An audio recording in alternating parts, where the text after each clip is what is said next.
ऐतिहासिक वारसा अखेरच्या घटका मोजतोय। बुलढाणा जिल्ह्यातील मेहकर शहराला मोठा आणि समृद्ध ऐतिहासिक वारसा लाभला आहे। या इतिहास अन संस्कृतीची साक्ष देणारी तब्बल 400 वर्षांपूर्वी उभारलेली वास्तू म्हणजे कंचनी महाल। मात्र दुर्दैवाने प्रशासकीय दुर्लक्ष आणि काळाच्या ओघात ही ऐतिहासिक वास्तू आज अत्यंत दुरवस्थेच्या विळख्यात सापडली असून अखेरच्या घटका मोजत आहे। या महालामागे एका नर्तिकेचा हट्ट आणि एका दुर्दैवी घटनेची मोठी रंजक आख्यायिका दडलेली आहे। बुलढाण्यातील मेहकर शहराच्या वैभवात भर घालणारा हा कंचनी महाल, 4 शतकांचा इतिहास स्वतःमध्ये सामावून उभा असलेला हा महाल आज मात्र स्वतःच्या अस्तित्वाची लढाई लढतोय। प्रशासनाचे दुर्लक्ष आणि देखभाली अभावी वास्तूची मोठ्या प्रमाणावर पडझड झाली आहे। भिंतींना पडलेले तडे, वाढलेली झुडपे आणि ढासळणारे अवशेष पाहून इतिहासप्रेमींमधून तीव्र हळहळ व्यक्त केली जात आहे। या कंचनी महालाच्या निर्मितीमागे एक अत्यंत रंजक आख्यायिका सांगितली जाते। 400 वर्षांपूर्वी कंचनी नावाची एक सुंदर नर्तिका होती। तिला मेहकर शहरातूनच लोणार सरोवरातील कमळजा माता मंदिराच्या शिखरावर तेवणारा दिवा पाहायचा होता। नर्तिकेचा हा हट्ट पूर्ण करण्यासाठी तत्कालीन राजाने या अत्यंत उंच महालाची निर्मिती केली। या महालाची उंची एवढी होती की तिथून कित्येक किलोमीटर अंतरावर असलेल्या लोणारच्या कमळजा देवीच्या मंदिरातील दिवा स्पष्ट दिसायचा।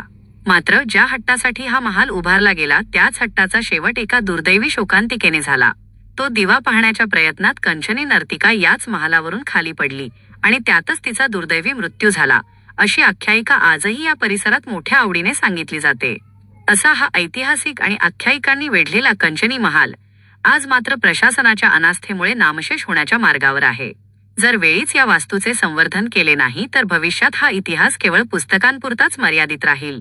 त्यामुळे पुरातत्व विभागाने आणि राज्य शासनाने तातडीने लक्ष देऊन या महालाची डागडुजी करावी, अशी ठाम मागणी आता मेहकरकर आणि इतिहासप्रेमींमधून केली जात आहे। कंचनी महालाच्या विटा अन नक्षीकाम आजही त्या काळातील अप्रतिम वास्तुकलेची साक्ष देतात। मात्र प्रशासकीय उदासीनतेमुळे हा वारसा नष्ट होण्याच्या उंबरठ्यावर आहे। आता तरी संबंधित विभाग या ऐतिहासिक वास्तूला पुनरुज्जीवित करणार का, हाच मोठा प्रश्न आहे। खरं तर कंचनीचा महाल हे मेहकर सारख्या ऐतिहासिक शहराचं एक खूप मोठं वैभव म्हणावं लागेल। परंतु दुर्दैवानं असं म्हणावं लागतंय की या वैभवाची कुठेतरी जतन किंवा याचं व्यवस्थित देखरेख होत नाही आहे।